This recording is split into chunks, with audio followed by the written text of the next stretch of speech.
Hi there. In this video, we're going to cover why planning is essential for small business growth, and then how you can start planning more effectively using actionable strategies. The number one reason small businesses fail to grow is not because of a lack of effort, but a failure to plan for the right things. And as the saying goes, if you fail to plan, you're planning to fail. So taking the time to plan is not procrastination, it's a strategic necessity.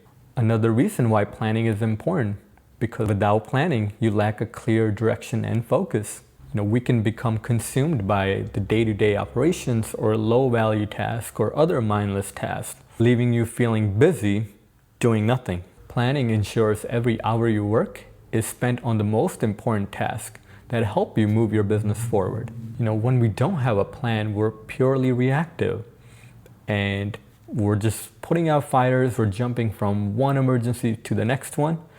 And planning helps us be more proactive. And planning also does provide us with some security and some protection. Planning is not just for business growth, it's for sustainability. It helps you decide which tasks are important to prioritize, and critically how to fit other important things into your life, to making sure that you're planning for your health, for your family, and sleep. You work tirelessly, but you work effectively, ensuring your growth doesn't come at the cost of a burnout. There are all sorts of reasons why planning is important. All Fortune 500 companies, or any company that have had experienced some lasting success, they all plan for it. It doesn't happen by chance. Now that we have a general idea of why planning is important, I want to share with you simple, effective techniques that you can start using to start planning for your business growth more effectively. And that can help transform you from being more reactive or always jumping from one emergency to the next one. And it can help you be more proactive and actually have more success in your actions and the tasks that you're working on each week. So we're going to cover two types of planning. First one is more of your long-term planning. That's something that you're going to work on possibly once a year or so. And this is where you're planning for the next 12 months up to 3 years. Anything longer than 3 years typically becomes too tricky for the fast pace of running a small business. So how do you plan for long term? So first step is blocking some time, looking at your calendar, looking at your schedule when you're going to be free. It could be on the weekend or any time of the week when you have some downtime. Even if you have to get up early or do this at a different time when you're not going to be busy running your day-to-day operations. So that's when block some of that time, possibly an hour to 2 hours, or if you don't have more time than that, that would be sufficient. And then if you don't complete it in that 1 to 2 hour block, you can come back to it when you have some more free time to finish it up. In that time, I want you to get your thoughts out and put them down onto paper. I always say that start thinking on paper. You're a lot more effective at planning and accomplishing your goals when you think on paper. So that's going to be the first thing. Grab a pen, paper, pencil, whatever you need to write with, and do it on a piece of paper. And on that piece of paper, first thing you're going to write is whatever your 12-month objective would be for your business. For example, it could be that I want to have my revenue grow to 300,000 by the next 12 months. So write that down, make it specific, make it time bound, and it should be something that it will be challenging for you to achieve, but it wouldn't be too hard that it seems unrealistic. But once you have written that down, then you go ahead and start reverse engineering it. If this is my goal, what's everything that I need to do in my business to get to it? So then this is where you think. You start thinking, do you need to get more customers? Or is it that you have a high demand, but really you need to get more staff?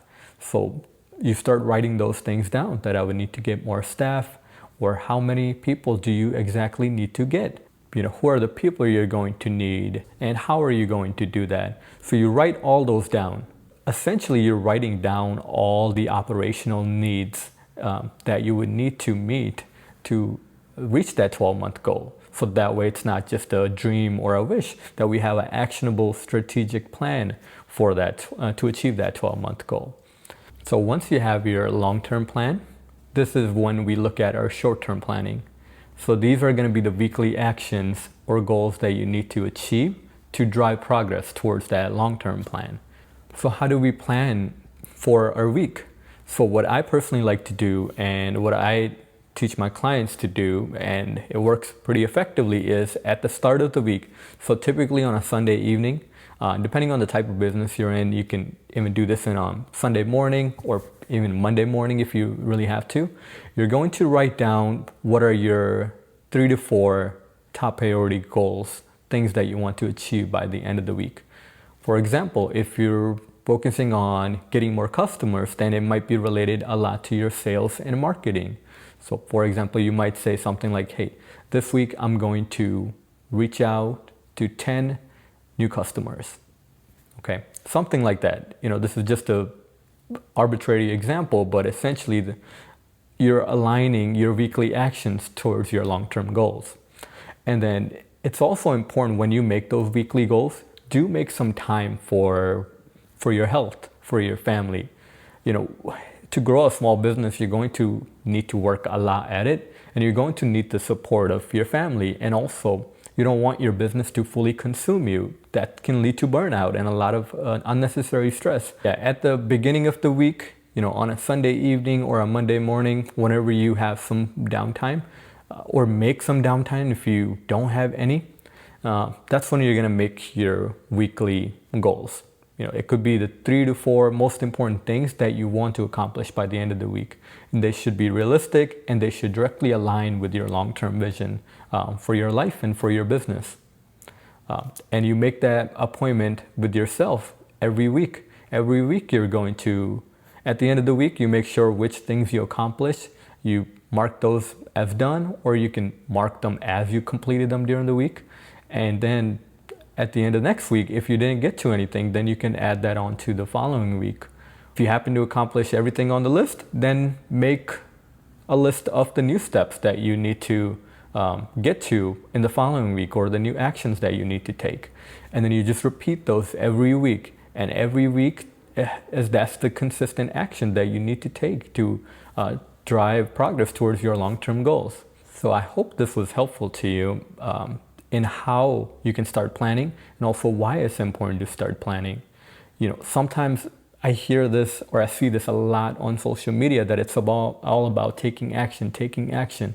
Yes, that is true.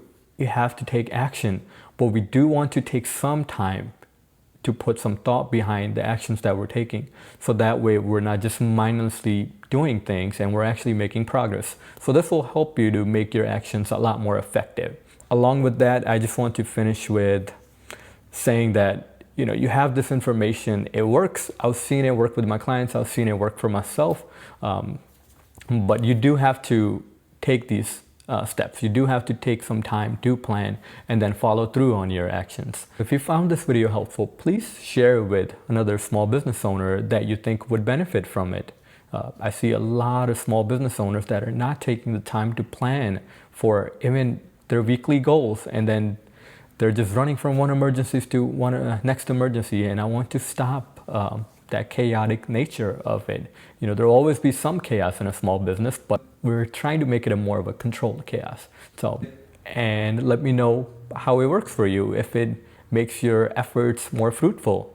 So if you still have any questions or concerns, please comment those down below and I'll do my best to answer them. All right, take care.